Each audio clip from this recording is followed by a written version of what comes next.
తల్లిని తండ్రిని సన్మానించుము, నువ్వు దీర్ఘాయుష్యవంతుడు అవుదు అని చెప్పి లేఖనాలు తెలియజేస్తున్నాయి. బైబిల్ గ్రంథంలో ఆజ్ఞల్లో 10 ఆజ్ఞలు ఇచ్చిన పాత నిబంధన గ్రంథంలో ఉన్న ఆజ్ఞల్లో అది ఒకటి. తల్లిని తండ్రిని సన్మానించడం అంటే సాలువ కప్పి దండలేయడం కాదండి. వారు బ్రతుకున్న దినముల్లో వారికి కావాల్సిన అక్కరతలు తీర్చడం. వస్త్రమా, ఆహారమా, షెల్టరా, ఏదైతే ఉన్నదో అన్ని ఇవ్వడం. అది మీరిచ్చారా? ధన్యులు. మీ ఆయుష్ దీర్ఘాయుష్ అవుతుంది. తల్లిదండ్రులు ఉండడానికి నివాసం ఏర్పరిచారా? ధన్యులు. తల్లిదండ్రులకు మీరు ఆహారం పెట్టారా? ధన్యులు. తల్లిదండ్రులకు ఆ రోగస్తులుగా ఉన్నప్పుడు పరిచర్య చేశారా? ధన్యులు. అంతేగాని చనిపోయిన తర్వాత వచ్చి 4 కుంకుడుకాయలు వేసి తల రుద్దడం కాదండి. అది అది యాంత్రికంగా జరిగేది. మీ ఆచార ప్రకారం చేసుకునేది కొందరు చనిపోయిన తర్వాత స్నానం చేపిస్తే ఏం లాభం అండి? ఉన్నప్పుడు నూనె పెట్టావా తలకి? ఉన్నప్పుడు కాస్త తలకి నూనె రాసి మర్దనా చేసావా? కాస్త కాళ్ళకు నూనె రాసి కాళ్ళు పట్టనా నాన్న అని చెప్పి అడిగావా?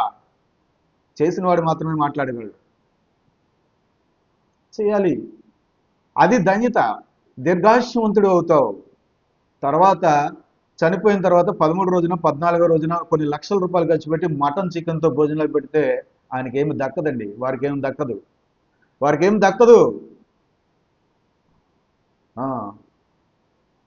కనుక చనిపోయిన తర్వాత వచ్చి అటెండ్ అవ్వడం అనేది జరుగుతుంది. చాలా మంది దూరదేశాల నుంచి విమానాలు కట్టించుకొని, కార్లు కట్టించుకొని, వేల రూపాయలు ఖర్చు పెట్టుకొని వచ్చేసి అటెండ్ అయ్యా కాళ్ళకు మొక్కితే ఆమెకి దక్కదు. ఆమె చూడలేరు, ఆమె చూడదు, ఆయన చూడలేరు. సన్మానించడం నేర్చుకోండి అంటున్నారు ప్రభు. సన్మానించడం అంటే ఏంటంటే అవసరతలు తీర్చడం, వారి అక్కర్లు తీర్చడం, వృద్ధాప్యంలో ఉండగా మలమూత్రాలు ఎత్తడం, వారికి ఏమన్నా అనారోగ్యం కలిగితే వారికి కావాల్సిన స్థితులన్నీ చేయడం. అవన్నీ కాకుండా ఏదో మీ మనసుకు నచ్చినట్టు చేస్తే ఏం లాభం అండి? ఏమీ లాభం లేదు. మనుషుల దగ్గర మెప్పు పొందడానికి ఒకవేళ వీలవుద్దేమో కదా, అంతేగాని ఇంకోటి లేదు, ఇంకేం జరగదు.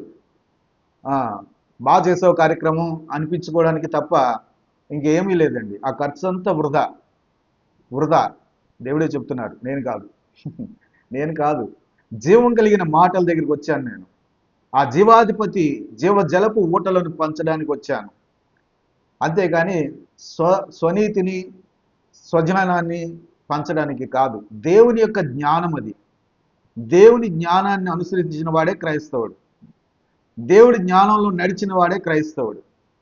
బ్రతుకుండగా అయ్యో ఎలాగున్నామని పరామర్శించకుండా చనిపోయాక వచ్చి గంటల సేపు గడిపితే లాభం ఉందండి?